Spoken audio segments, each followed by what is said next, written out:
Good morning. நிறைய நேரத்தில் நம்முடைய பலனை, நம்முடைய நம்பிக்கையை, நம்முடைய விசுவாசத்தை நம்ம ரொம்ப குறைச்சி மதிப்பிடுகிறவளாக இருக்கிறோம். பைபிளில் தாவீதை குறித்து நம்ம பார்க்குற பொழுது அவருக்கு எதிராக சத்துருக்கள் எல்லாம் வந்தாங்க. சவுலும் தாவீதை கொலை செய்யணும் என்று சொல்லி துரத்தி கொண்டே வருகிறார். அவருடைய கைகளிலிருந்து எல்லாம் ஆண்டவர் அவரை விடுவிக்கிறார்.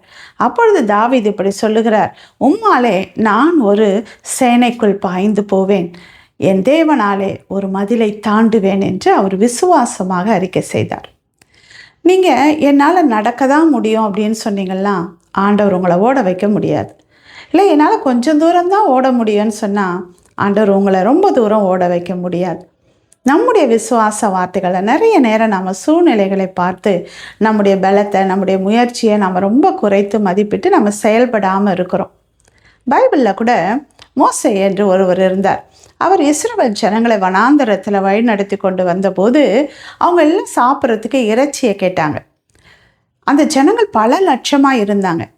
ஆண்டவர் சொன்னார், நான் அவங்களுக்கு அந்த இறைச்சியை கொடுப்பேன் அப்படின்னு சொன்னார்.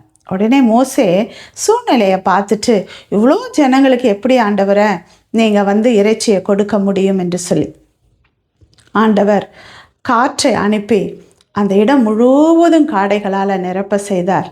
அவருக்கு அது எளிதாக இருந்தது. இன்றைக்கு நம்ம கூட சூழ்நிலைகளை பார்க்கறதுனால தான் நம்மளால் ஆசீர்வாதத்தை பெற்றுக்கொள்ள முடியல, நம்மளும் முயற்சி செய்ய முடியாமல் இருக்கிறோம். இஸ்ரவேல் ஜனங்களுக்கு ஆண்டவர் கானான் என்கிற ஒரு நல்ல செழிப்பான தேசத்தை நான் உங்களுக்கு கொடுப்பேன் அப்படின்னு சொன்னார். உடனே ஒரு சில ஜனங்களை அனுப்பி, நீங்கள் போய் அந்த தேசத்தை வேவு பார்த்துக்கிட்டு வாங்க அப்படின்னு சொல்லி அனுப்புகிறாங்க.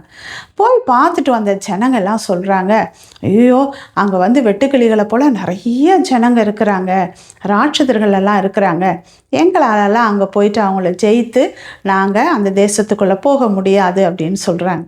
ஆனால் அதில் 2 பேர் மாத்திரம், யோசுவா காலேப் என்று சொல்கிற 2 பேர் மாத்திரம் சொன்னாங்க, இல்லை அவங்கள நாங்கள் முறியடிப்போம், நாங்கள் முயற்சி செய்வோம், அந்த தேசத்தை நாங்கள் சுதந்திரிப்போம் அப்படின்னு சொல்லிட்டு விசுவாசத்தோடு கூட சொன்னாங்க.